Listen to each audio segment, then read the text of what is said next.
Munazza. I am studying 8th class. National Science Day is celebrated on 28th February every year.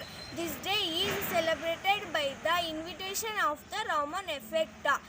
In the great physics Sir Chandrasekhara Venkata Raman. Sir Raman the year 1928 for his contribution in the field of science.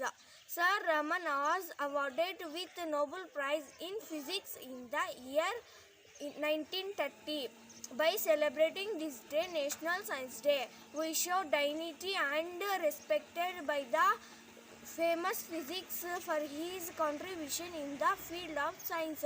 He was born on 7th November and 1888 in Tiruchirappalli in Tamil Nadu.